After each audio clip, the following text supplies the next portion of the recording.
Hi, my name is John. And my name is Lloyd. And we're the hosts of The Pint, a pop culture podcast. Lloyd, if you had to tell any of the people out there that might be listening to The Pint for the first time about anything unsavory or disconcerting we might do on the show, what would you warn them about? Well, sometimes we drop spoilers, and sometimes we swear like motherfucking sailors. Fuck yeah, we do. You heard it from him. You've been warned. Listen in.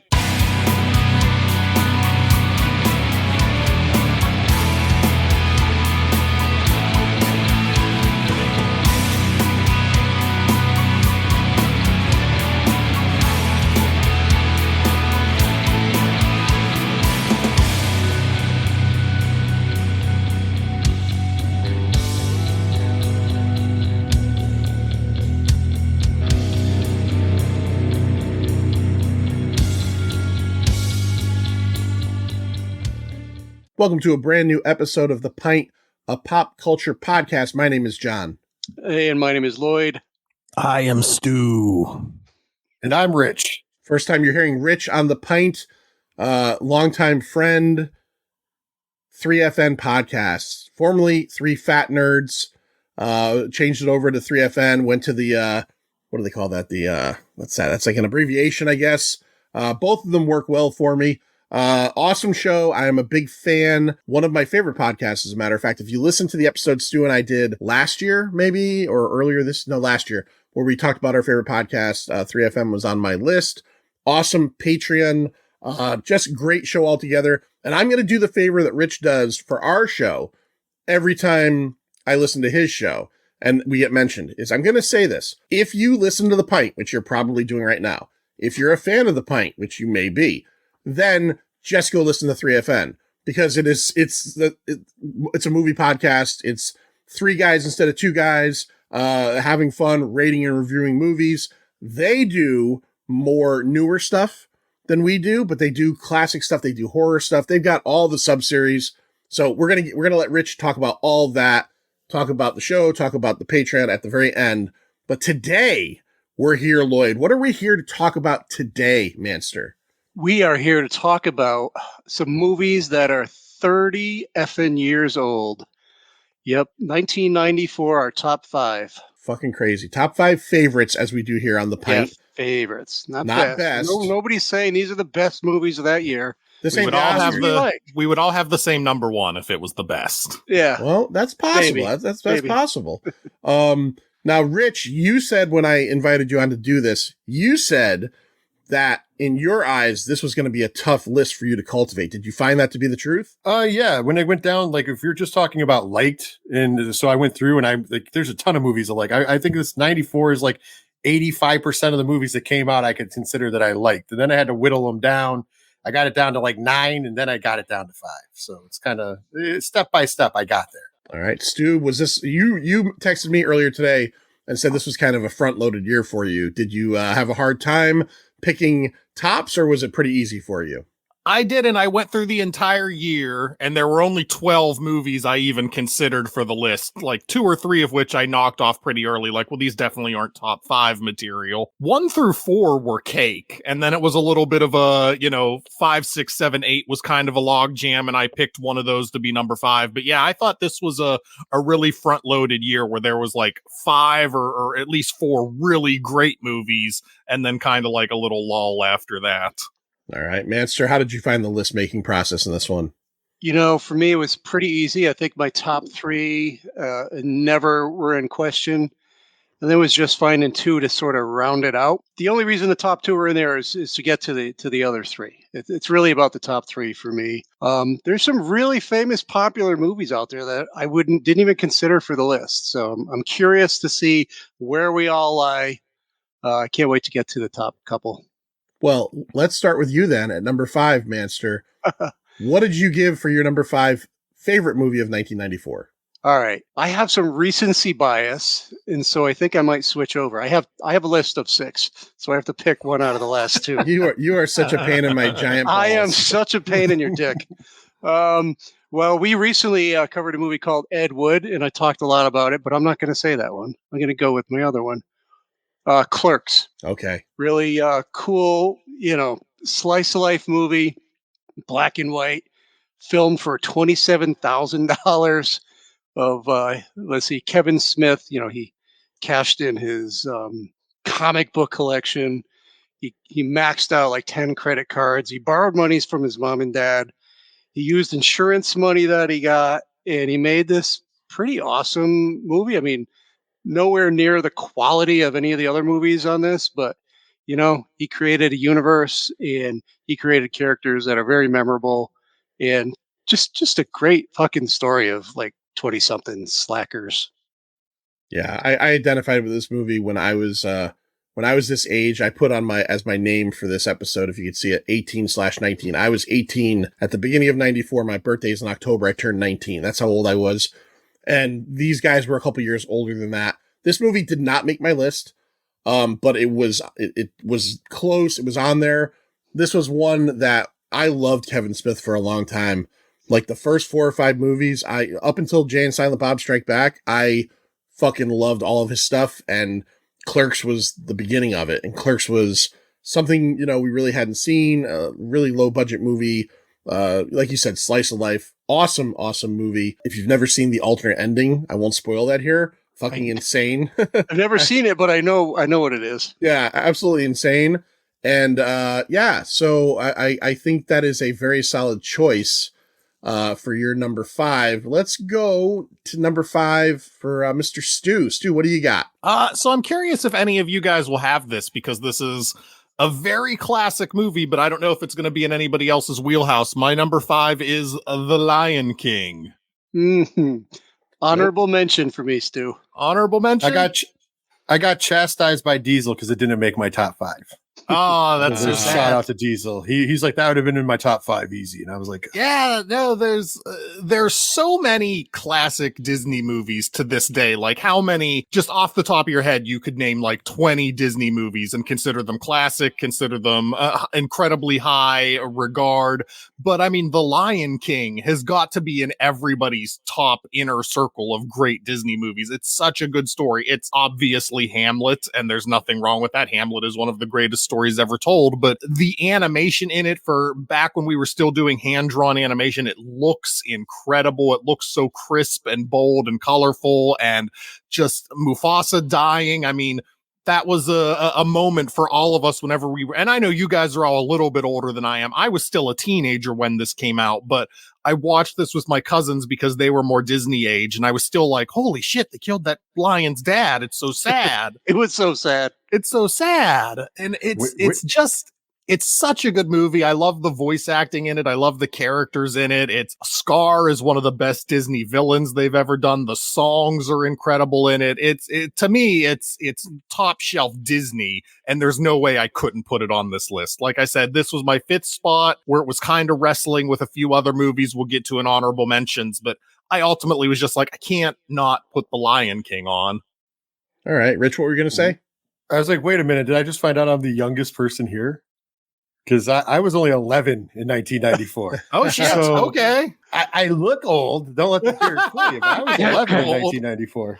So I it's normal. I'm in the room when I'm the youngest guy, and it looks like I'm whatever. Because obviously, I like to bust Ken from the ODPH about it all the time. I pick on him because he's an old man. So there it is. So his secret's out now. He's also a vampire, if anybody's wondering. So shout out to him.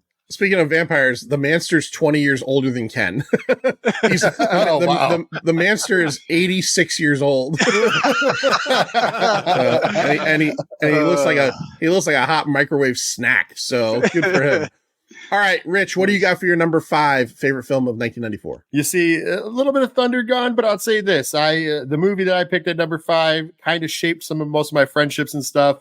It shaped kind of me podcasting.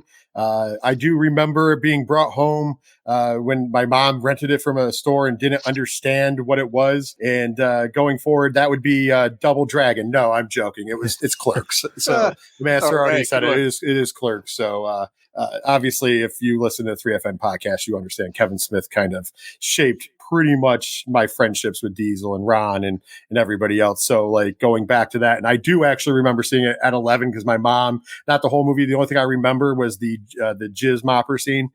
I don't know why that stuck with me at 11 years old. I don't know. But my mom's like, what the hell is this? And then years later, of course, I would watch it when I was in my, a little older and understand obviously what the movie was. And it was weird because I was working at a gas station at the time. So it kind of even spoke to me even further. So that's why I had to pick it at number 5. It was one of those things I was like, I don't want to put it higher, but it has to be on the list. So I put it at 5. It bumps some pretty, when we get to the honorable mentions, it bumps some pretty awesome movies that I'm a huge fan of. I'm very surprised, again, being a fan of your show, you guys do talk about Kevin Smith and Reverence a lot. I knew Clerks would be on your list. I thought it would be higher. When Manster said it, I almost thought you were going to say that was my number 1. So I'm interested to see where we go from here. All right. So that is Rich's number 5. My number 5, I'm going to say, much like Stu said, I don't think anybody's going to have this on their list. This is a personal favorite. It's a comedy. It also has, despite the fact I saw it in the theaters and I do love it for its own, for what it is, it also has a personal connection because I grew up in Middletown, Connecticut, which is the home of Wesleyan University. And this film was written by a Wesleyan alumni, and the college that this film is centered on is based on Wesleyan. Actually, they don't say Middletown in the movie, but they reference Hartford, Connecticut and other things. It's a little film starring Jeremy Piven called PCU. I've always loved this movie. It is essentially kind of an Animal House for the 1990s. And you get people in it that would be much, much bigger, much, much later on, such as we said, Jeremy Piven, who went on to, character actor fame, Entourage. But in a smaller role, you get Jon Favreau, who is like, he's in charge of Star Wars. So, I mean, it's absolutely crazy. This fraternity house, party house on this college campus, and a young guy is visiting for his college visit, and just shenanigans ensue. You get David Spade, you get some really funny people in this thing. George Clinton and Parliament Funkadelic show up. It always made me laugh. There's a line in the movie. It's one of my favorite lines of all time in a movie. Jon Favreau's character gets high and has to go into town, but he's super paranoid about going into town. And he's walking through town, and an old lady comes up to him and says to him, what he feels is, can you blow me where the Pampers is? And what she's actually saying is, can you show me where the campus is? But it's fucking funny as hell. Another great one from that is Jon Favreau's character is going to a concert, and he's wearing the shirt of the band he's going to see, which has always been considered a weak move. And Piven's like, you're not going to be that guy, are you? You're not going to be the guy wearing the shirt of the band that you're going to see. Yeah, don't be that guy. But PCU, it is a fucking great movie. It is, it's way undersung. My number 4 and 5, like you guys are saying, wrestled with some of my honorary mentions, but I wanted to throw that one in there because I think that one's unsung. It's a really great movie. All right, Manster, number 4. All right. In my number 4, exactly like yours, wrestled with probably better movies, but I just had to go with it because it pretty much defined me and who I was in the area. It's another slice of life movie. Also has to do with post-college. Great soundtrack. Rom-com drama written by Helen Childress, who pretty much didn't do much of anything else, called Reality Bites. First directorial effort from Ben Stiller. Great cast, Winona Ryder, Ethan Hawke, Ben Stiller, Janine Garofalo, Steve Zahn, who I share a birthday with, 1 year older than he is, and then a bunch of cameos, including David Spade, as you just said. I saw this in the theaters once. I haven't seen this in 30 years. I loved this movie. I love the soundtrack. I played it all the time. It's basically a bunch of Gen Xers, post-college grads, just struggling to find their way and not compromise their values. And of course, you got the yuppie guy, and then the brilliant slacker guy, and the love triangle. And I just love this movie. I knew it was going to be in there somewhere. But this movie gave the world a gift. I'll tell you what the gift is. My wife Lindsay used to get irritated at me for how much I would just watch the music video of Lisa Loeb's Stay. Because I love that song. I'm going to admit it. But 1994 Lisa Loeb walking around in a black dress in an apartment with a cat is the hottest fucking thing I've ever seen. And the cat shows up in the beginning and the end. Glasses, Like she hits every fucking note that Yep. could possibly be hit for me. So I have only seen the movie once. I remember it being very Gen X-y, and I remember Ethan Hawke being like the hot slacker dude. But Lisa Loeb's Day, and that movie gave her a record deal. Like that Oh, yeah. song, I think Yep. that song is the first song to hit number one on the charts that at the time did not have a record deal. It's whatever I'm saying, it's something along those lines. It was insane. And then she got like, she got this huge record deal. All right, Reality Bites. Reality Bites. I've never seen it. Yeah, Doom Generation podcast that I talked about Mhm. on our last episode just did it like 2 weeks ago. Oh, really? Okay. And I listened to it, and they run through the plot. So I was like, I don't remember any of this, but I definitely saw it. Stu, what do you got for number 4? Number 4, I will make it 3 out of the 4 of us, and this is where I had Clerks. Okay. Ooh. Very, very funny. Obviously, black and white aesthetic, great dialogue. Everybody knows everything about Clerks. So I don't know if John's going to have it, but that gives us 3 out of the 4 of us. And yeah, so that's the big crossover we've gotten so far. Salsa Shark. Yeah. I will say the one thing so much about Clerks is how devastating Clerks 3 was, because I liked Clerks and the character so much, and Clerks 3 just kicked my ass in like the last act, and I did not expect to be so broken up over the death of one of these characters. Oh, Spoiler alert for a movie I have never that- seen 2 or 3. 2's Ooh. not good. Yeah, Yeah. two has its moments. They each add to the friendship between these two guys. Yeah. Right. I will say this without spoiling it for you, because Clerks 3 deals with mortality. And as I've mentioned before in the past, I will tell stories about my wife. Even though she's gone, I'll never stop that. I watched that with my wife like maybe 3 or 4 months before she passed. And man, that was a hard watch to watch with somebody facing their mortality, because I didn't know I didn't know that's where it was going. Yeah. And man, it wasn't uncomfortable, because I was never uncomfortable with my wife. But man, I'll never watch that movie again, because it was a heavy fucking experience, because the movie's already heavy. And then like, you ever watch something with someone that's going through something, and in your head, you're like, Jesus, like, I wonder how they're reacting to this, or, you know what I Sure. mean? Like, Yep. 100%. I was focusing on the movie, but at the same time, I'm like, what is this like for her to watch this? Crazy shit. All right. Number 4, Rich, what do you got? See, I'm going to go cliched here because, it can't rain every day. I picked The Crow. Growing up, I was a huge fan of The Crow. Soundtrack's amazing because that's like my generation kind of like coming in. Yep. Stone Temple Pilots, the grunge music, grunge was a bit, still a big deal. We were on the precipice of new metal, which I still listen. I'm going to see Limp Bizkit and Corey Feldman this summer because they're on tour. So I'm Biscuit and gonna Corey own that. Feldman. That's right. Corey Feldman is opening for Limp Bizkit. So and Riff Raff is the MC. So That's like right. I'm pumped for that. So listen, I'll own it at least. But no, Crow. I mean, we saw the images now. Obviously, speaking of news, we saw the images from the new Crow movie that they're making, and it's just like, I'm not one of those people that completely hates when they do remakes. I understand them, but at the same time, like, you take a movie where there was so much heart and soul in it, and it's hard to bring that back again because they've tried and it just hasn't worked. And it's not just because you can't touch it because of Brandon Lee. I don't believe anything like that. It's just like, if you watch the movie, it gives you something. It shows you the doom and gloom and then the happier side. And it's just this perfect revenge movie from 1994 with the kid of Bruce Lee. It ended up being a lot more iconic than what it probably had the rights to be. And I'm one of those people in the generation that just love the movie. But once again, I'll give it a chance. I like the Skarsgårds. We're just talking about Dune Part 2. So Skarsgård there too. So it's they're all over the place. But I'm loving it. So in a nutshell, The Crow, my number 4. All I right. have not seen The Crow since it came out. I remember seeing it on VHS with my dad, like in probably 94, 95, and I haven't seen it since then.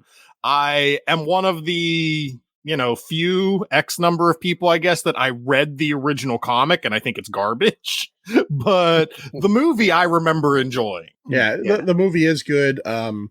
Spoiler alert for The Pint. Luke Skywalker loves that movie, and we're going to do that on Patreon probably All right. for the 30th anniversary. So Manster, get ready to, because Yeah. I know Manster, you're going to be balls deep. Great soundtrack. I mean, I was gonna as say, much you're- Yeah, You're as going much to be as I balls love deep in that 80s soundtrack. alternative, I love me some industrial and some metal. And come on, Nine Inch Nails doing Dead Souls by Joy Division.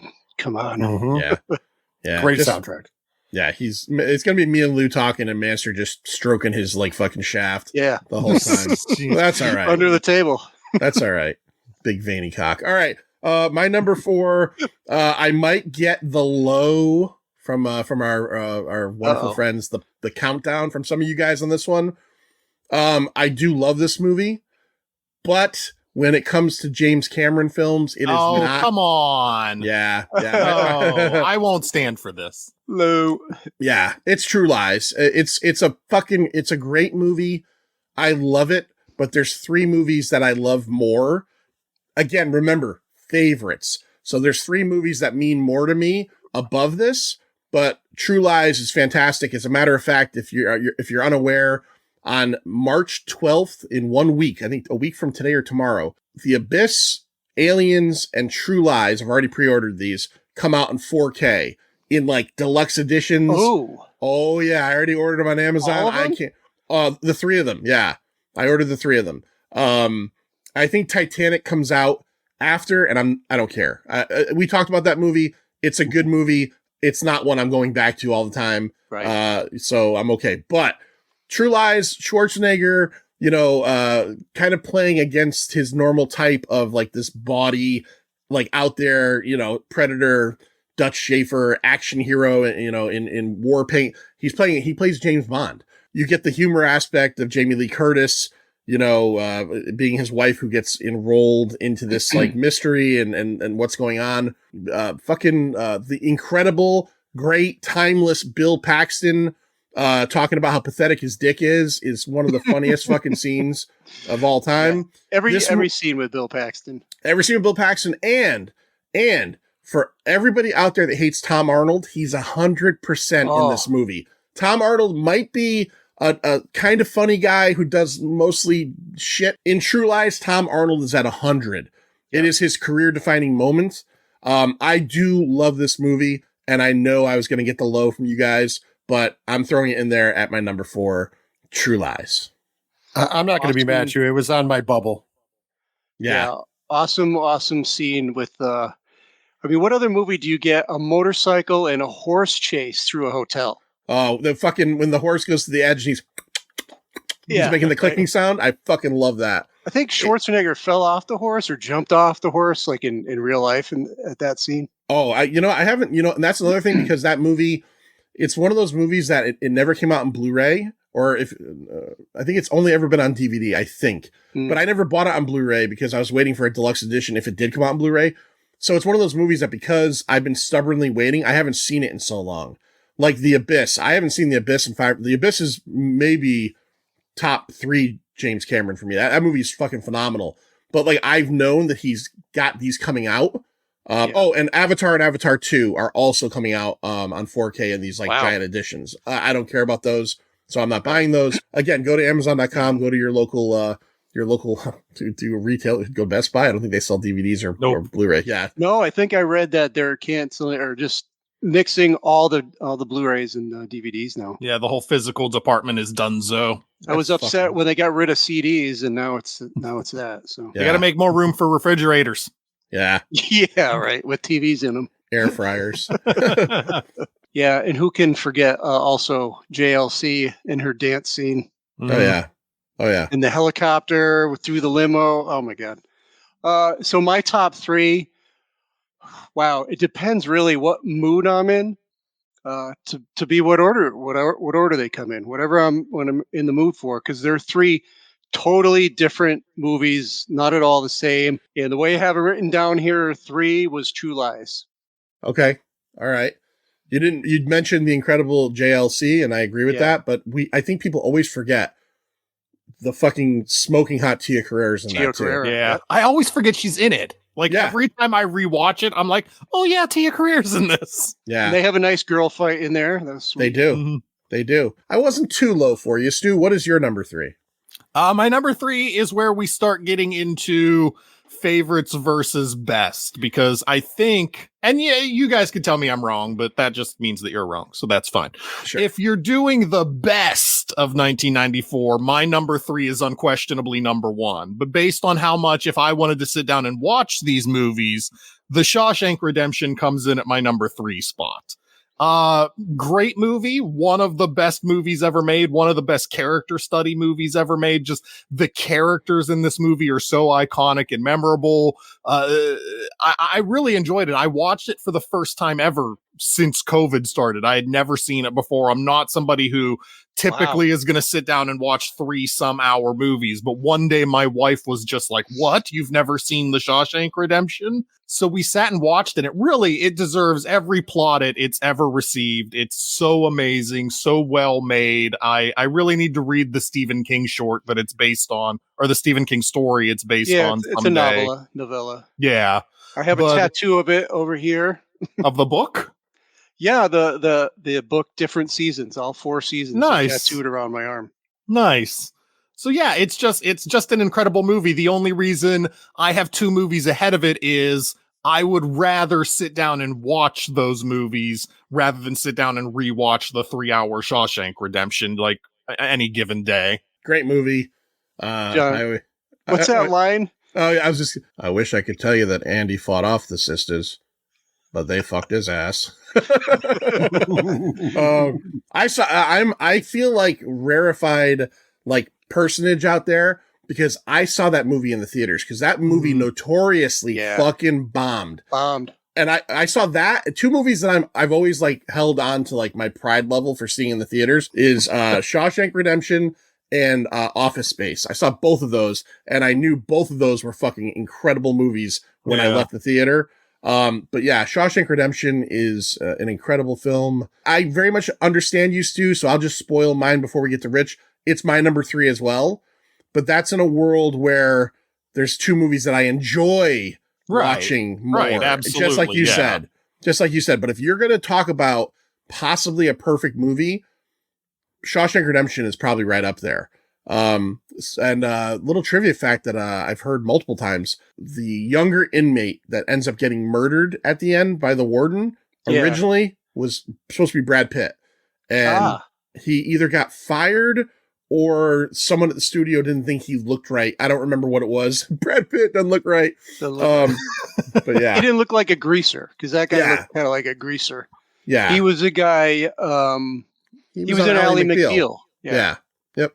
And that was about it. And Brad Pitt is one of the biggest movie stars of all time. and a great little turn in the book, where you get that confirmation that, Andy Dufresne did not kill his wife. Because the movie definitely doesn't. Well, it did. The book does. The book tells you he did not. That's what I mean. Saying. The book confirms whether he did or not. I would say the movie does too. I would argue that. Oh, okay. I would think, I don't know if it does, but I would think if you found out he did, it would kind of ruin everything. It's like, well, this guy's a shitbag. Right. Yeah. Rich, what do you have any thoughts on the Shawshank Redemption? Oh, yeah. Well, first of all, me and Diesel are going to see it in the theater on the 20th because they're playing it at our local Regal. So I've never seen it on the big screen, so I'm going to go. I already bought tickets. So there's that, and I'll save it. It is on my list, but I'll save what spot it is for when it comes. All right. All right. What do you got for number 3, Rich? Number 3, once again, we're talking about favorites. There's a lot of movies that could have made the list of best or great or, quotes. And like I said, I have some there. But at my number 3 spot, I put Natural Born Killers. I'm a huge fan. Speaking of soundtracks and Nine Inch Nails, you have Burn on the soundtrack. By the way, the first time I got to see them perform Burn live, I was very excited. I've always been into crazy movies, and let's be honest, when you talk about crazy killing spree kind of movies, Natural Born Killers is it. Mm-hmm. It's great. Woody Harrelson is amazing in the movie. Mickey and Mallory. It's just one of those things, Robert Downey Jr. when he's trying to make his apology tour, if you will, is in the movie, which is kind of interesting, and it's just when you go back and watch it, even because I've put it in my rotation a lot, you're just like, man, the amount of great acting that comes through is just it's Juliette Lewis is killing it. it's just one of those movies where you're like, it's insane, it's crazy. I understand that's why some people don't like it, because it's all over the place. You end up it's psychedelic, and you have splatter and this and that. But I don't know. I've always enjoyed and loved it, so that's why I put it number 3. A favorite of mine in my teens and 20s. I have not seen that in probably 20 years. And it's not, my sensibilities changed, of course, but like, I don't know why I haven't watched that in a long time. I love that movie. I know I own it on DVD. I got to pop it in. And when I looked, it's on my honorable mentions, even though I haven't seen it in forever, because it was like, I used to watch that every year, man. I love that movie. That scene at the end where Robert Downey Jr. is like high on like coke, and he calls up his girlfriend. He's like, when I get home, I'm going to stick a red hot pepper up your ass. It just like, he's fucking unhinged. Mickey, Juliette Lewis and fucking Woody Harrelson, fucking Rodney Dangerfield as the perverted, fucked up father. It is a really good movie. Stu, have you seen it? Are you a fan? I haven't seen it. No. It was probably too old for me whenever it came out, and I've just never gotten around to ever seeing it. Written by Quentin Tarantino. So yep. Yeah, it is on my honorable mentions.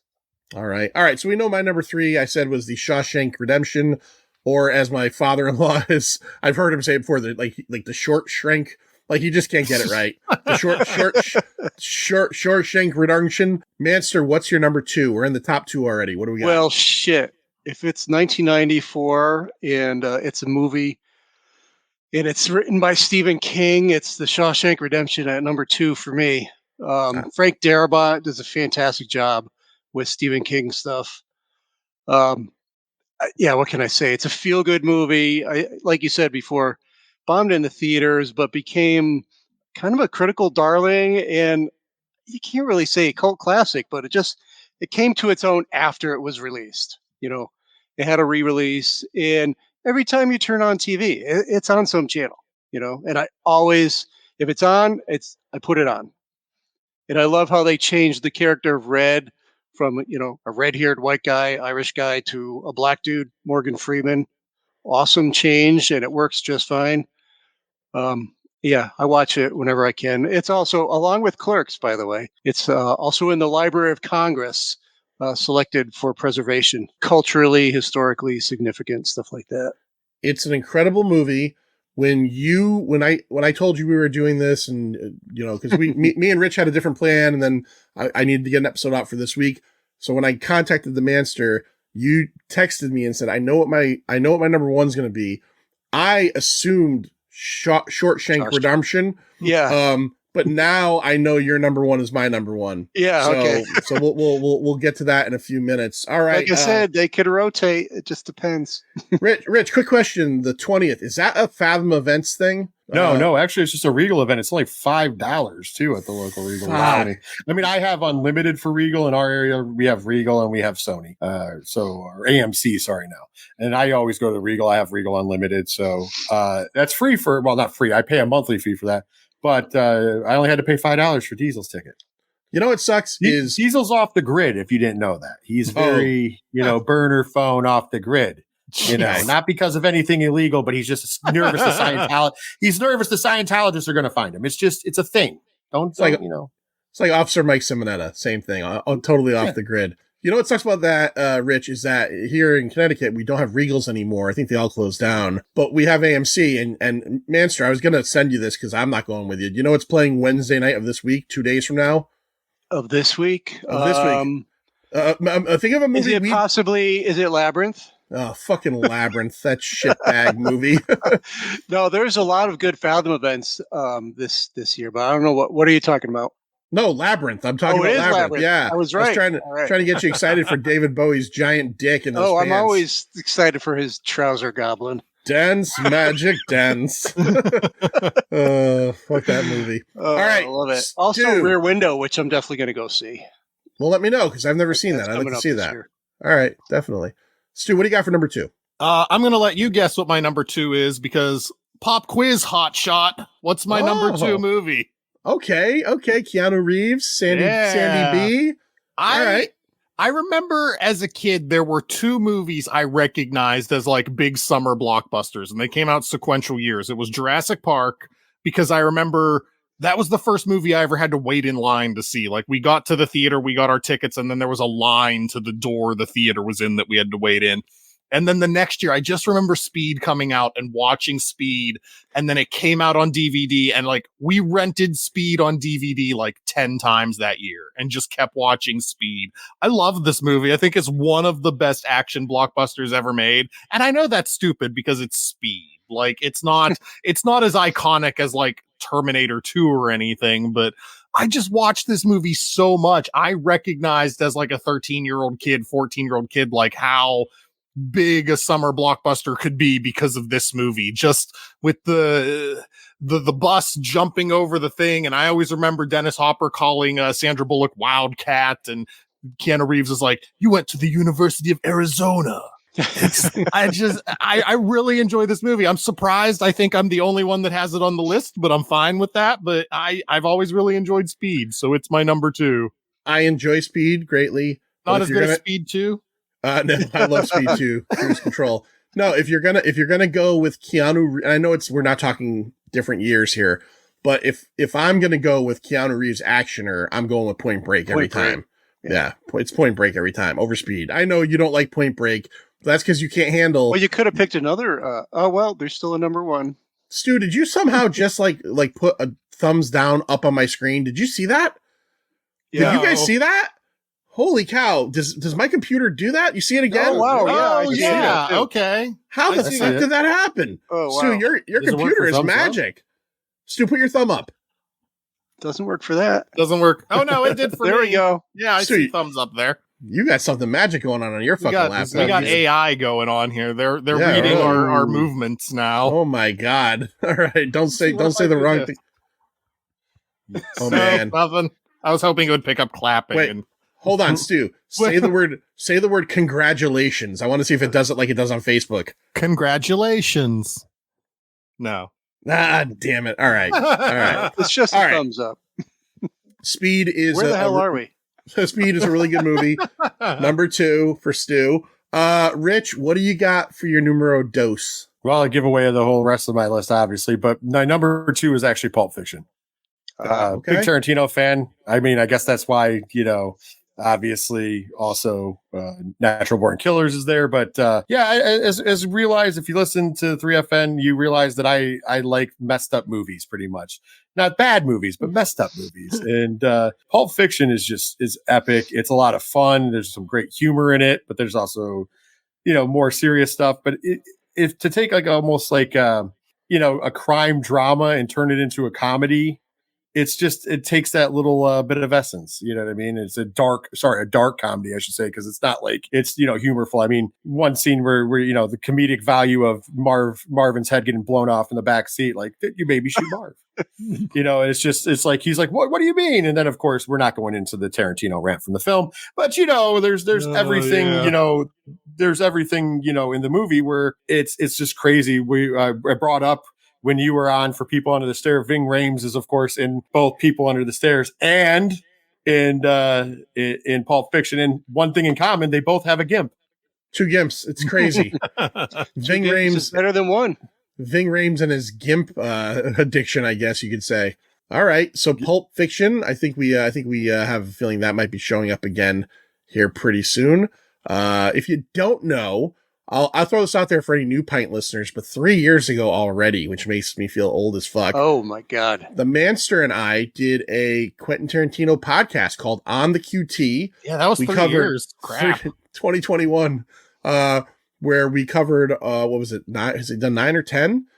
We consider Kill Bill was 2. We split Kill Bill. So Kill 10. Bill's 2. Okay. We did 10 episodes, starting with Reservoir Dogs, going all the way up to Once Upon a Time in Hollywood, for our buddies Mike and Mike over at Forgotten Entertainment. So if you enjoy the Pint, maybe with this episode, I'll put a link to it if you haven't heard it. It's Pint episodes under a different title, but we talk just about Tarantino. Stu joined us for Django Unchained. Django Unchained. Yep. Yeah, we had a good time. That was a really fun fucking run we did there. That was good. I love looking up the Tarantinoisms and all the links and connections. So my number 2 is not Pulp Fiction. So I guess you can feel something coming pretty soon.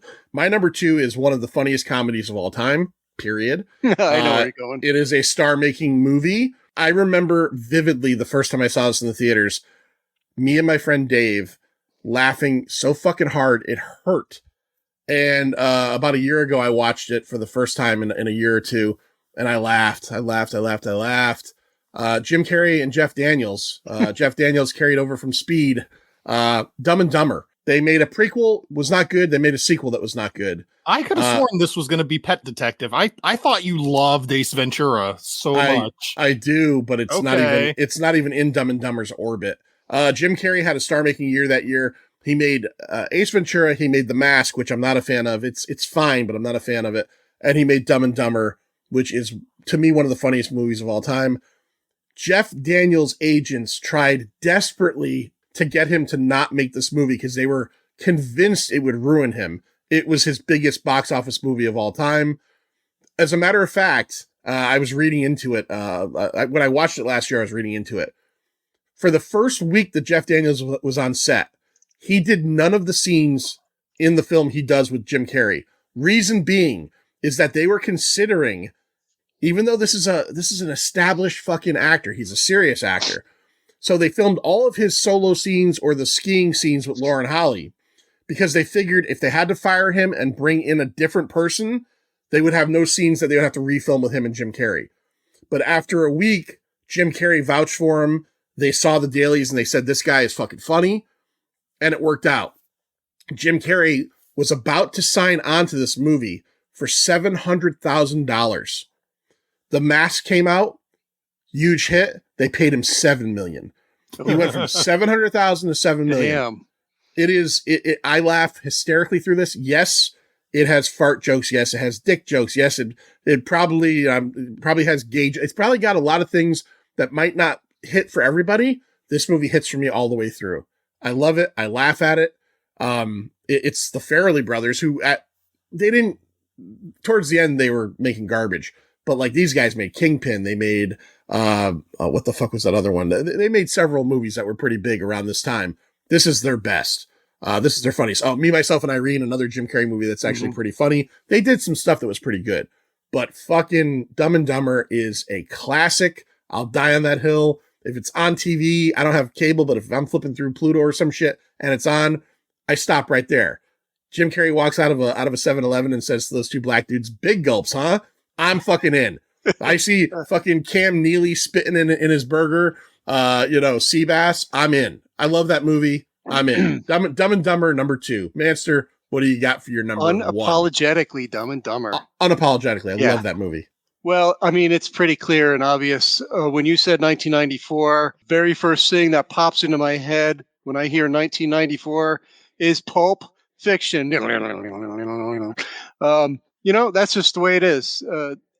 Watching that movie, the narrative structure, you got the prologue, the epilogue, and all the out of chronological order chapters in between reminds you of how fun it can be to watch a really good movie. Think about how many movies after Pulp Fiction tried to be Pulp Fiction. Oh yeah. And did not fucking manage to do it. It's just this amazing feat of storytelling. Like you said, they mix different characters in, characters that die, come back around at different points. The first time you see it, you got to go, oh, this is before that. It's another star-making movie in multiple facets. It brought John Travolta back from the dead, right? Samuel L. Jackson, this is the beginning, right? I mean, I know he was in other things before. He's in Goodfellas. This is the beginning of Samuel L. Jackson as Samuel L. Jackson. Yep. Even the small roles in this movie are people that are noted. The guy in the beginning, the kid that they're terrorizing, Frank Whaley. Whaley. Eric Stoltz is the drug dealer. Rosanna Arquette is his wife. Like, he managed to get all these people. His first movie, Reservoir Dogs, was this small cast and a pretty straightforward story, but also broken up into different vignettes, kind of. And then in this one, he goes for a multi kind of stretched cast. It's just incredible. Stu, I know how you felt about Django, but we never talked about Pulp Fiction with you. Where are you at with that? It would be my number 6. It's what didn't make the list for The Lion King. Here's my thoughts on Pulp Fiction. It would be a perfect movie if you cut out everything from Christopher Walken talking about a watch up his ass until right before Bruce Willis almost runs over Ving Rhames, because for me, that like half an hour of that movie is death. Like, I watched this movie and I love it, love it, love it. Then Christopher Walken starts talking about a watch up his ass, and I'm done for half an hour until until they run into Ving Rhames, and then we get like the gimp and everything, and then I love it, love it, love it. It's just that half an hour of Bruce Willis boxing and then talking to a bunch of women with weird accents and Zed's Christopher dead, Walken. baby. Zed's dead. It just doesn't do anything for me. Like, it's a 4. It's a 4 out of 5 for me because of that like half an hour of the movie. I still love it, but I think because it's 3 years ago when we did that episode with our buddy Shane, I think we did discuss how Bruce Willis's girlfriend made us all want to kill ourselves. That was Fabian. Sure. Yeah. We also had the discovery of Ving Rhames was out getting coffee. I remember you talking about that, and you'd never picked up on that. Yeah, I still feel stupid about that. I don't know how that's possible. I've seen Pulp Fiction. I saw Pulp Fiction in the movie theaters in 1994 into 95. No joke, 9 or 10 times. Me and my friends would go every week and watch it again. We would go into theaters towards the end of the run when there was no one else in there. I remember we were in a theater one time with no one else in there, and that's why this story is okay, because it wasn't disturbing anybody, where my buddy Barry, who's kind of a boisterous guy, literally got up at the beginning, and along with Amanda Plummer, listen up, every one of you motherfuckers, any one of you motherfuckers move, and I'll execute every last motherfucking one of you. It became like a Rocky Horror Picture Show to us. Yeah, I fucking love that movie. So that is your number 1. Stu, what is your number 1? If you could tell from how angry I was at you earlier, my number 1 is True Lies. It's one of the greatest action comedy of all time. It's one of the greatest spy movies of all time. It's one of Arnold Schwarzenegger's best performances. I love it. I love True Lies. It's one of my most rewatchable movies that I will just go back to every now and then. Let me see if I can. Totally rewatchable. The first $100 million budget movie as well. Oh, you got one of those light up. Yeah, VHS that's all like the insides are replaced with light up coils. Yep, That's my little display over here. But yeah, no, True Lies. Big fan. We already talked about it a bunch. I just love it. Goes action sequence. You get to the end and there's the stuff with the bridge blowing up over the Keys and them rescuing Jamie Lee Curtis. And then you go straight into he has to rescue his daughter and he jumps on top of an airplane from a skyscraper. Oh, it's so good. It is a great movie. It's all that, Stu. It's all that. All right. So Stu bumps Pulp Fiction number 6 for a couple of lions and hyenas. But he loves him some True Lies. Lion King, come on. Loves him some True Lies. Let's find out. A warthog. Let's find out what Rich's Matata, bitches. Let's find out what Rich's number 1 is. But before Rich gives his number 1, let's build up to it.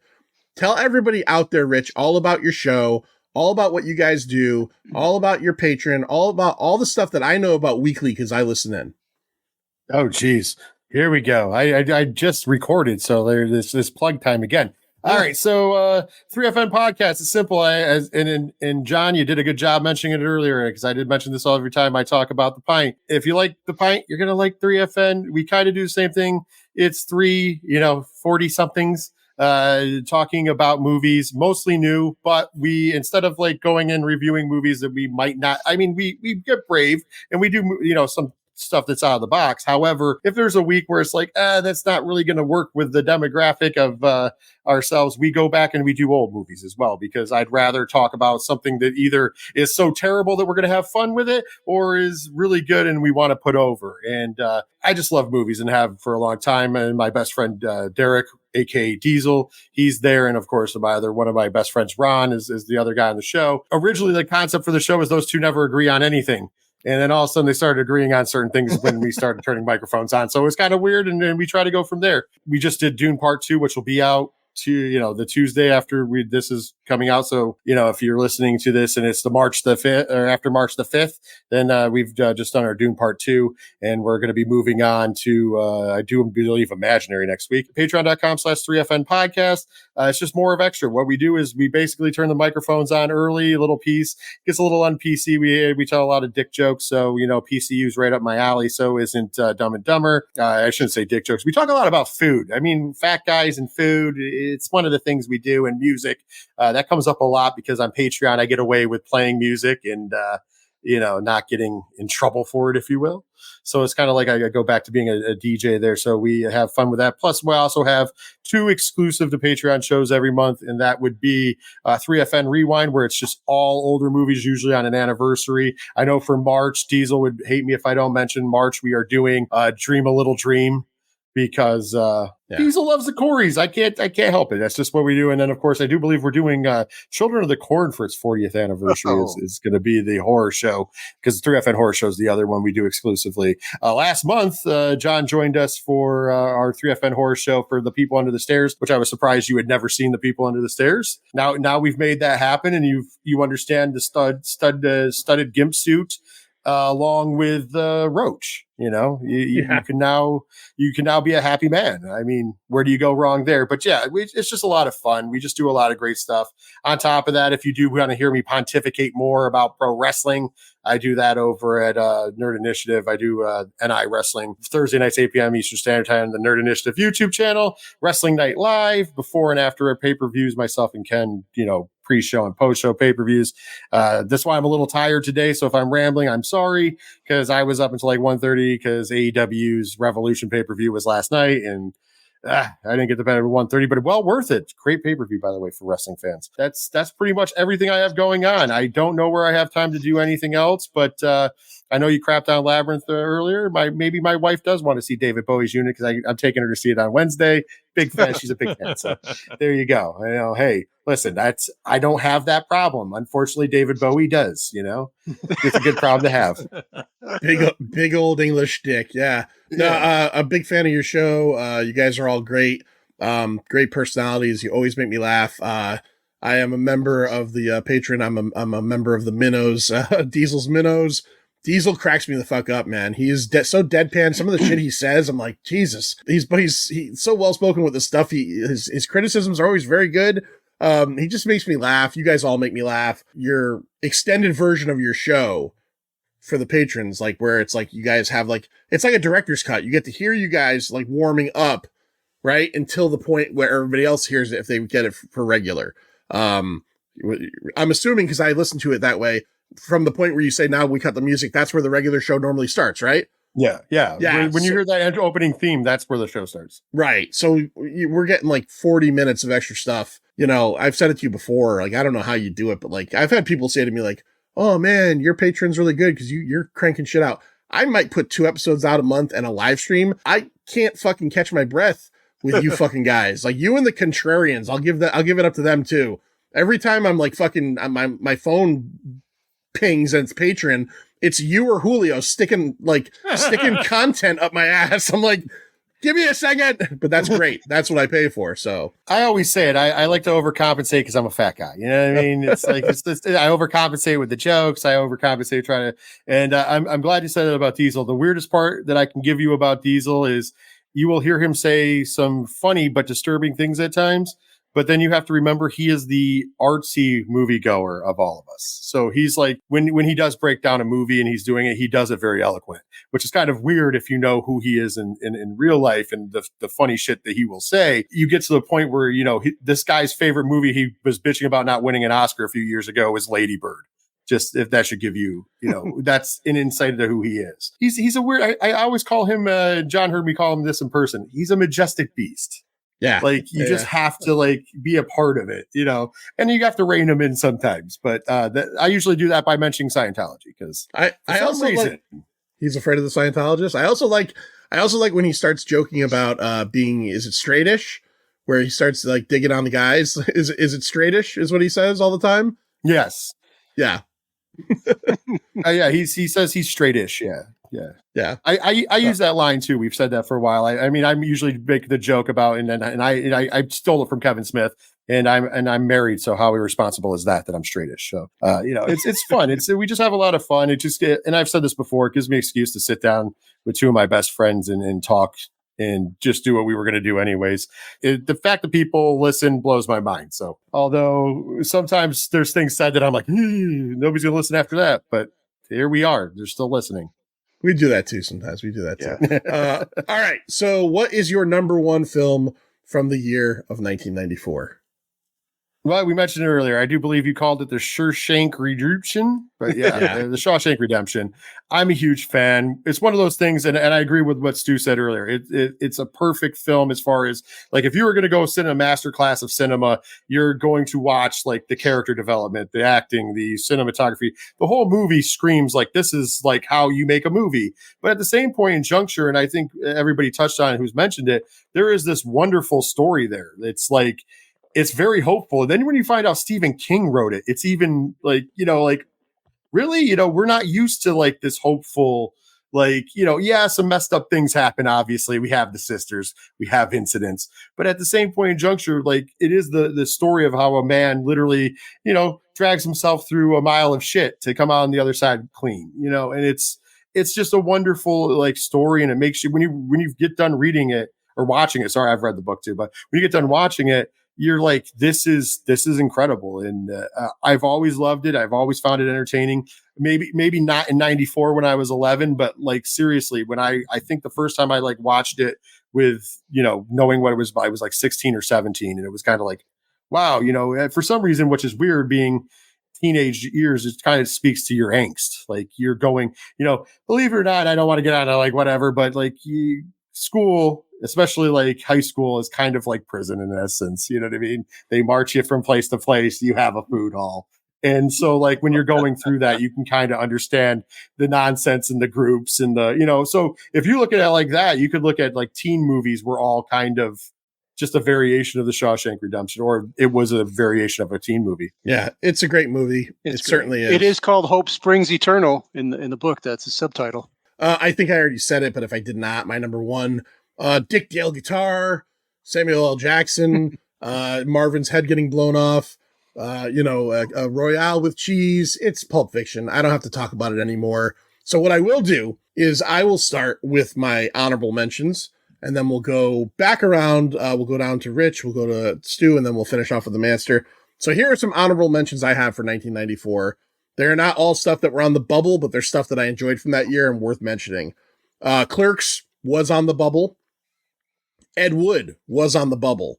Ed Wood is a fucking fantastic movie. Yep. Just really right there.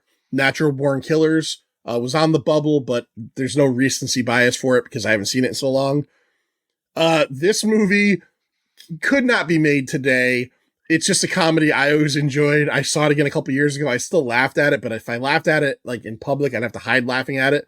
Blank Man, because it just completely out the wall PC, or non-PC, should I say. Another great comedy from that year, Airheads, Brendan Fraser, Steve Buscemi, and Adam Sandler as the Lone Rangers. Great movie. The Crow. The Crow is an old favorite. As I mentioned before, we'll be doing that this year for a 30th anniversary. Ace Ventura, Pet Detective, is right up there. It's just not Dumb and Dumber. And then two that we have covered on the show. One that I had never seen before, Serial Mom. Holy fuck. That's a good fucking movie. And then another one we did on the show. I did it with the Forgotten Cinema guys. Mike Field hated it. Charlie Sheen and Christy Swanson, The Chase. It's just a goofy fucking movie that I've always enjoyed.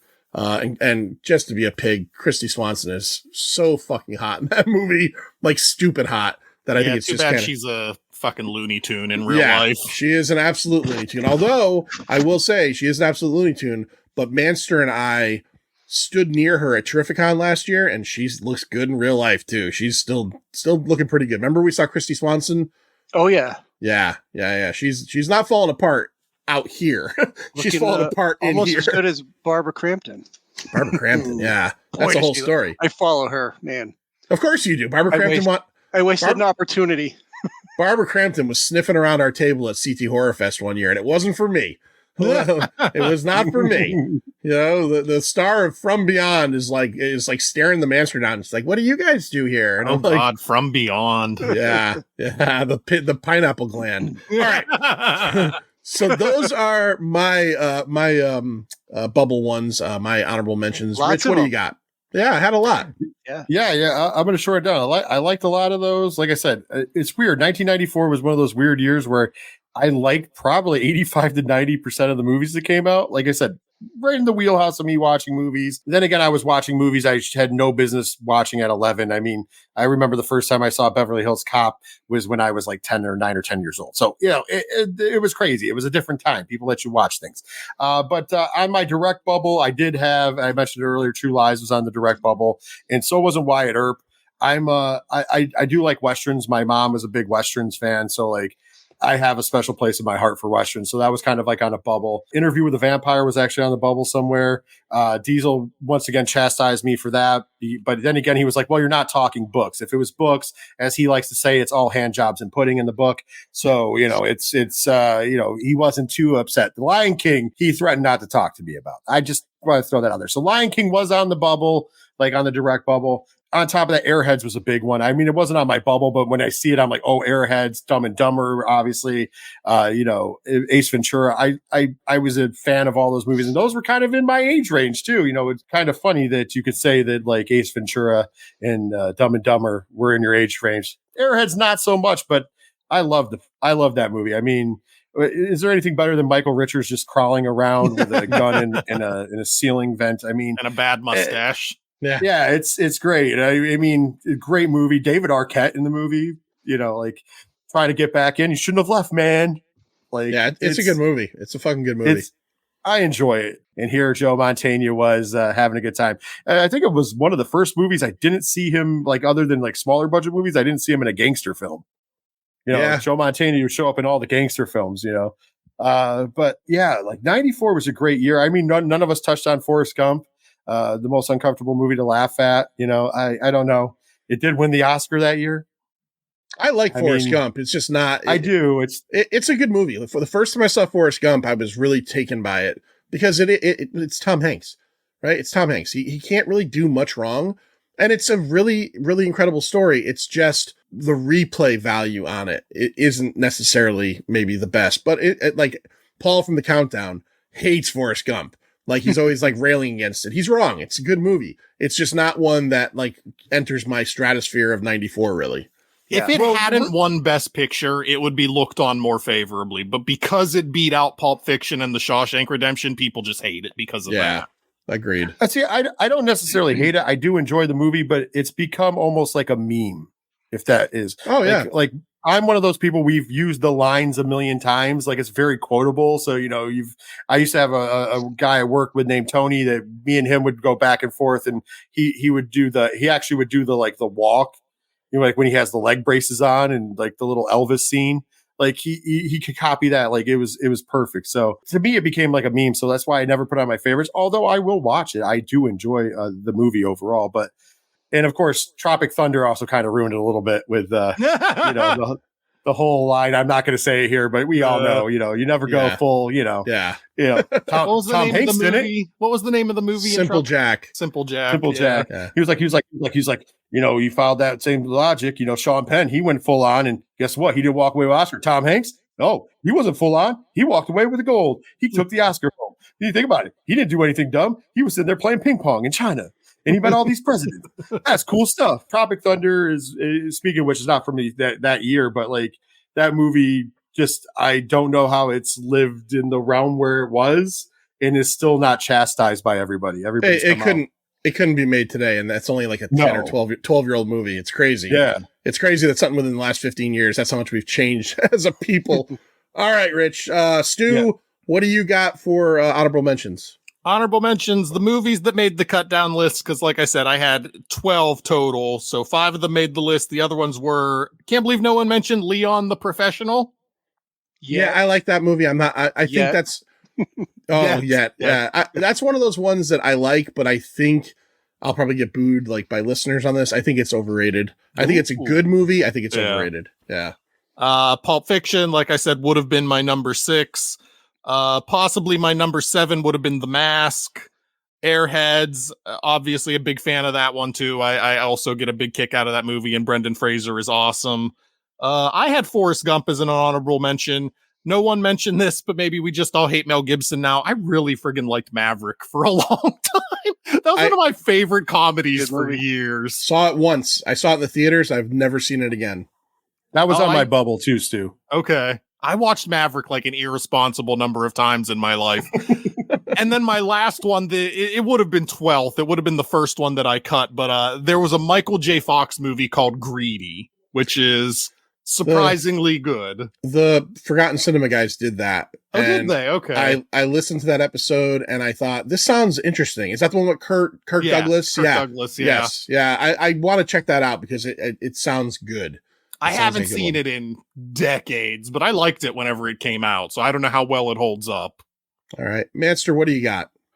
Well, directly on my bubble, as I mentioned, Ed Wood, Interview with a Vampire, since I was a huge fan of those books, and Anne Rice, and The Lion King. Those were the 3 that I was considering for number 5. And then outside of that is NBK, Dumb and Dumber, Serial Mom. It's on my list here. It was John Waters. You'll never have more fun watching Kathleen Turner than in Serial Mom. Dude, when she freaks out on that lady for wearing white after Labor Day. Oh, it's man. fucking hilarious. It's so fun. And remember the phone call where she's just fucking laying into this lady with the F-bombs? You fucking pussy. That movie's crazy. Yeah. And then Leon the Professional. Okay. All right. I think that was pretty successful. Yeah. That was pretty successful. Hey, I'm going to propose this right now since we're doing like all these, these episodes. We've done these many times. These same 4 folk here right now. Let's come back and let's do 1984. Ooh. Okay. All right. All right. So we'll get that. 84 was a good year, but maybe not as good as 83. Well, but we're doing that's a round number there, buddy. Yeah, we gotta wait 9 more years for 83. Nine more years. Yeah. All right, Manster. Let's get out of here. Tell everybody where they can find us. Tell them about the Patreon, and then say the words that make this episode end. You can find us on Apple Podcasts, iHeart, Spotify, all those podcatchers. We're there. Facebook and YouTube, it's at The Pint, a Pop Culture Podcast. Instagram and Threads, it's at The Pint Podcast. And you can become a Pint Insider on Patreon at www.patreon.com/The Pint / I don't know, some slash. Slash from Guns N' Roses. Yeah. See ya. See ya. It's over, Johnny. It's over. Nothing is over. Nothing. You just don't turn it off.